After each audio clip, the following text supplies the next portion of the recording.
parking cars moves us. What moves you? The Guam Land Use Commission hearing room was standing room only today as various members of the community showed up with signs in protest of the proposed SIGUA Highlands development. Guam Highlands Investment Group is proposing a major development in the center part of the island above the Lonfit and SIGUA River valleys. It would encompass a total of over 1,400 acres of property owned by the Texas A&M University, and it could result in the construction of up to 5,000 homes, 2 25-story condominiums, 15-story structures, 4-story residential units, a town center with stores, a pavilion, a plaza, parks, and a site to be donated for a school.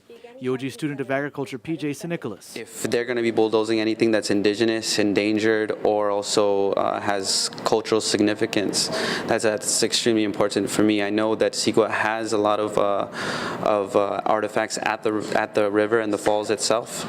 If it has it amongst any of these lands that's going to be bulldozed, it's important to me, and I'm sure a lot of others. So Nicholas is one of a growing ad hoc group of people who are spreading the word via social media sites like Facebook. There's a few of our agriculture majors in there that should be graduating very soon. A lot of friends from We Are Guahan, and also some new faces that I don't know of that has the same opinions. In fact, they are spreading an online petition via social media. I saw it on Facebook.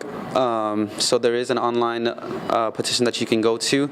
Right now I don't have on hand what the website is, but there is one going around. I don't know who made it.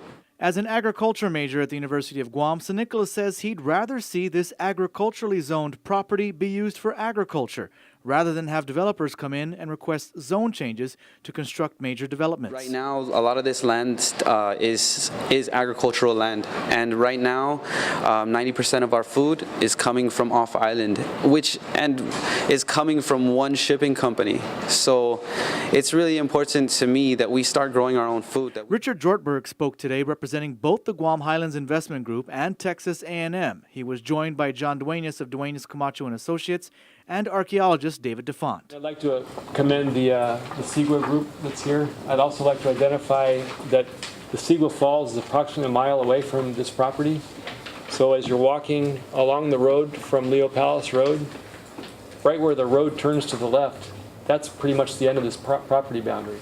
So you keep going past the tank farm and then up to the falls. It's at least a mile away. So a lot of the open space you're thinking about is really not on this property. It's more to the west of this property. Jortberg says that they've gone through great lengths to ensure that the project is done right.